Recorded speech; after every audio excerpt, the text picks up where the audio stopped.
நீர் தெளிக்கும் விசிறி. ஹாய் குட்டீஸ், தண்ணீர விளையாடுறதுன்னா உங்களுக்கு மிகவும் பிடிக்கும் தானே?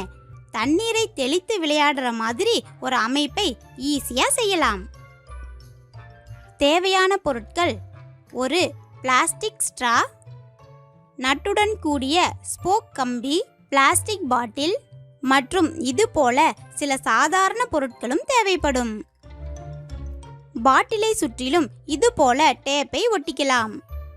டேப்பின் அடிப்பகுதி ஓரத்துல பாட்டிலின் வட்டப்பகுதியை இந்த மாதிரி வெட்டிக்கணும். இங்க பாருங்க, இந்த பிளாஸ்டிக் பாட்டில் கிண்ணம் போலவே இருக்கு. இந்த பிளாஸ்டிக் கிண்ணத்தில் சம இடைவெளியில 20 இதழ்கள் வருமாறு வெட்டி கொள்ளலாம். இங்க பாருங்க, இந்த இதழ்கள் தான் தெளிப்பான் விசிறியின் பிளேடாக மாறப்போகுது. இந்த இதழ்கள் நெருக்கமா இருக்குது இல்லையா? இதனை தனித்தனியாக பிரிக்க மேசையில் வைத்து இந்த மாதிரி அழுத்தினா பாருங்க, தனித்தனியா வந்துருச்சு. இப்ப ஒவ்வொரு இதழையும் எடுத்து லேசா இந்த மாதிரி வளைச்சுக்கலாம். இங்க பாருங்க, ஒவ்வொரு இதழுமே ஒரு வளைவை பெற்று விசிறியின் இறக்கை போலவே இருக்குதா? ஒரு சைக்கிள் ஸ்போக்கை எடுத்து அதன் பித்தளை நட்டை அகற்றிக்கலாம். இங்கே பாருங்க, இந்த பாட்டில் மூடியில ஒரு சிறிய துளையிட்டு நட்டினை இந்த மாதிரி பொருத்திக்கணும். ஸ்ட்ராவின் நடுவில் ஸ்போக் கம்பியால ஒரு துளையிட்டு செருகிக்கலாம். ஸ்போக் கம்பியின் இருபுறமும் உள்ள ஸ்ட்ரா பகுதிகளை இந்த மாதிரி வெட்டிக்கலாம். வெட்டின இந்த பகுதிகளை கீழ்ப்புறமாக மடக்கி அதன் முனைகளை செல்லோ டேப்பின் உதவியால ஸ்போக் கம்பியுடன் இது போல கவனமா ஒட்டிக்கணும்.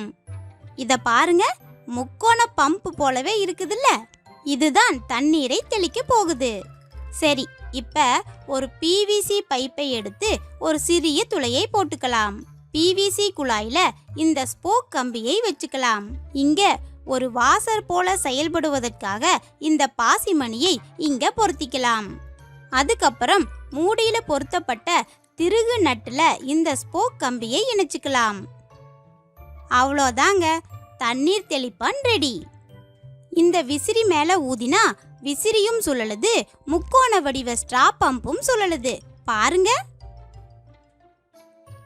இந்த முக்கோண ஸ்ட்ரா பம்பை ஒரு குவளை தண்ணீர்ல வைத்து மின்விசிறிக்கு அடியில வைத்தால் விசிறியின் இறக்கைகள் சுழலும் போது முக்கோண ஸ்ட்ரா பம்பும் சுழன்று சுற்றிலும் தண்ணீரை தெளிக்கிறது. வேகமா சுற்றும் போது வேகமா தண்ணீரை தெளிக்கிறது. வெப்பமான கோடை நாட்களில் இது போல செய்து விளையாண்டால் ஜாலியா இருக்கும்.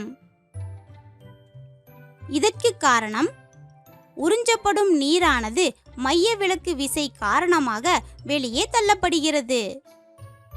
இங்கு உணரப்படும் விசை மைய விலக்கு விசை ஆகும். ஒரு வட்டப்பாதையில் நகரும் ஒரு பொருளால் அது சுழற்சியின் மையத்திலிருந்து வெளிப்புறமாக செயல்படும் விசை மைய விலக்கு விசை ஆகும்.